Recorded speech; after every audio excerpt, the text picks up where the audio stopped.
uruhinja rw'imyaka ibiri rwituye mu cyobo ruhita rupfa. Ubwo runo ruhinja rwarimo rukina n'abandi bana nibwo rwituraga mu cyobo ruhita rupfa. Ibi ngibi ni uburangare bw'ababyeyi cyangwa rw'umubyeyi muri rusange. Iri pfa ry'uyu mwana ni uburangare bw'umubyeyi muri rusange. Mu gihe abana barimo bakina, uruhinja narwo rujya gukina nabo. Ni mu gihe uruhinja rwituraga mu cyobo cyafataga amazi ruhita rupfa. Aka ni agahinda ndetse turagira icyo tubivugaho. Gatsibo ni mu karere ka Gatsibo mu murenge wa Rugarama. Umwana uri mu kigero cy'imyaka ibiri yaguye mu cyobo gifata amazi ahita apfa ubwo yakinaga n'abandi bana mu rugo rw'abaturanyi. Muri rusange iki kibazo ndashaka kukigarukaho nanakinonosore nyishyire mu mukono cyangwa ngire byinshi nyivugaho. Ni mu gihe ababyeyi b'iki gihe cyangwa ababyeyi bo mu cyaro mu ntara zitandukanye tumaze iminsi dusura ntabwo bita ku bana cyangwa ngo bite ubwo kugenzura abana umwana arihe byagenze bite. Ni mu gihe umwana mukura mu mugongo namenye ngo umwana arengeye he. Ni mu gihe rero batita ku bintu. Ni mu gihe rero uno mwana witabye Imana tariki 10 z'ukwezi kwa karindwi umwaka w'ibihumbi 2025. Ni mu gihe uru ruhinja rw'imyaka ibiri uru ruziranenge uyu mwana rwose wababaje abaturage cyangwa wababaje abaturanyi ubwo yituraga mu cyobo. Ntabwo byahise binamenyekana basi kugira ngo atabarwe abe yanajyanwa kwa muganga. Ni mu gihe rero abagore ibi bintu byo gutabana cyangwa byo guterera abana aho mubonye ibi bintu rwose izi ngaruka gupfa kuno mwana ni ingaruka cyangwa byatewe na nyina.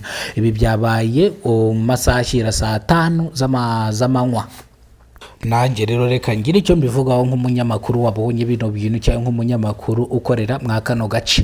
Ni mu gihe uyu mugore yaravuye mu kazi gasanzwe arangije ashyira umwana hasi, umwana gukambakamba ajya gukina n'abandi bana ariko ntabwo yabashije kugeraho abo bana bari nubwo kwitura mu cyobo ahita apfa. Ni mu gihe babimenye batinze bakererewe bamushakishije bamubuze barebye neza mu cyobo basanga uruhinja rwiryamiye rwapfuye.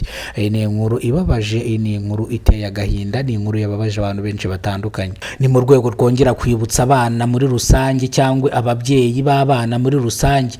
Ni mu gihe tubwira ababyeyi ngo mu gihe mufite abana batonya cyangwa abana b'impinja nimba udashoboye gutunga umukozi ngo ajya kucungira umwana cyangwa amukurerere, ba hafi y'umwana wawe amasaha 24 kuri 24 umureberera buri munota na buri segonda, umureba ahari, ureba icyo ari gukora, icyo arya n'icyanywa kugira ngo umwana wawe abashe kugira ubuzima buzira umuze. Nibura ibi ngibi ugomba kubikora mu gihe kingana n'imyaka 5 basi umwana amaze kugira icyo amenya. Ni mu gihe rero twongera gukangurira ababyeyi kwita ku bana babo muri rusange.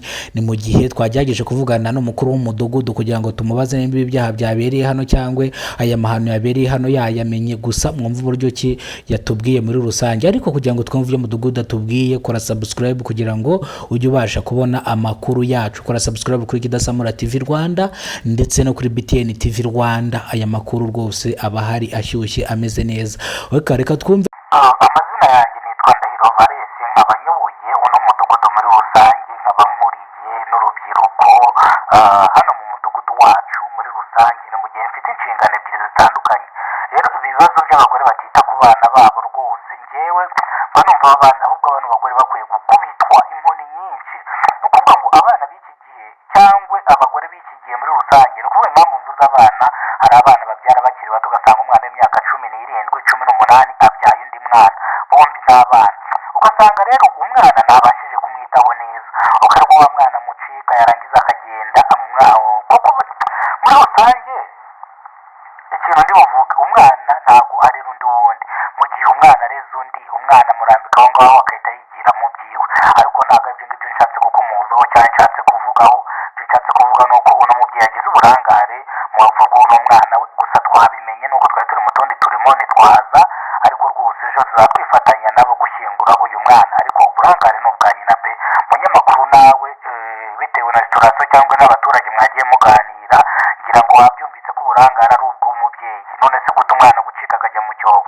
Umwana umwohereje gukina, umwana w'imyaka 2 ukamushyira hasi n'umurebe, ubwo ni uburangare bw'ababyeyi pe.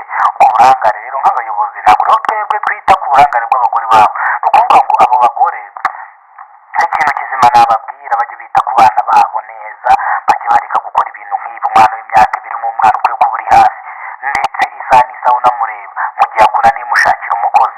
Ikibazo uyu muturage muri kano kagari yaje muri kano kagari twaramufashije n'ino nzu abamo twarayimwubakiye, nta bushobozi yari afite bwo kuba yatunga umukozi cyangwa yagira ikindi kintu cyose yakora. Rero umwana wiwe nawe dore umwana wiwe arapfuye by'ejo bundi yibarutse kandi yari yarabuze n'urubyaro.